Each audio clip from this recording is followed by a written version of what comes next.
Okay ဒီနေ့ကျွန်တော်ဒီ comment လေးကို reply ပြန်ပေးမယ်ဒီ comment လေးကို reply ပြန်ခြင်းအပြင်တခြားဒီ comment ပေါ်မှာတွေ့လေအကျိုးရှိမယ်လို့ကျွန်တော်ယုံလို့ပါเนาะယုံကြည်တယ်ဘာလို့ဆိုသူကတော့အမေ 1ENA လို့ပြောထားတယ်သူဒီသင်ခန်းစာကိုလည်းတခြားလေးမကြည့်လို့လည်းပြောဖြစ်ပါပါကျွန်တော်ကအခုအဲ့ဒီသင်ခန်းစာလေးကဒီ comment လေးဝင်ရေးထားတော့ကပေးထားတဲ့သင်ခန်းစာက vocal တင်တဲ့အစိုးတင်တဲ့မှာကျွန်တော်တို့ဒီ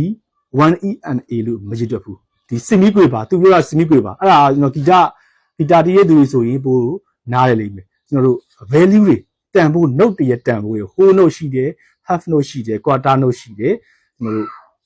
8 note ရှိတယ်16 note ရှိတယ်အဲ့ဒီအချိန်မှာကျွန်တော်တို့ဒီဘယ်လိုရေးတွက်ရမှာလဲသူရေးတက်ပုံရေးတွက်ဒီဂီတာမှာပြောတာဂီတာမှာ1 and အဲ့လိုရေးတာဟွာပါတော့ quarter note ဆိုရင်ကျွန်တော်တို့1 2 3 4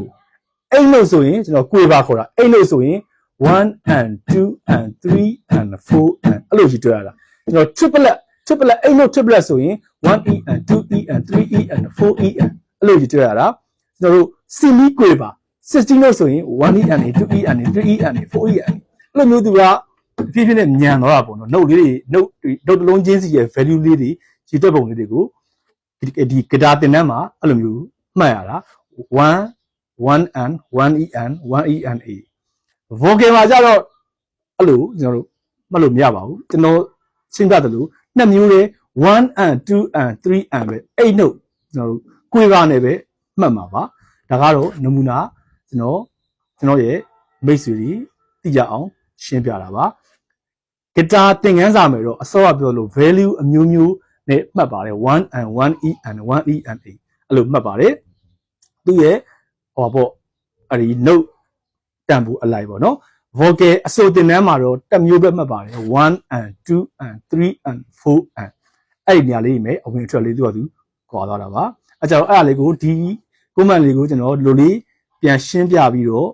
reply ပြန်လိုက်တော့ဒီဂီတာတင်တန်းမှာဘယ်လိုမှတ်တယ် vocal တင်တန်းမှာvocal မှာဘယ်လိုမှတ်ရတယ်ဂီတာမှာဘယ်လိုမှတ်ရတယ်ဆိုတော့အားလုံးနားလည်သွားလိမ့်မယ်လို့ကျွန်တော်ညွှန်လင့်ပါတယ်ကျေးဇူးတင်ပါတယ်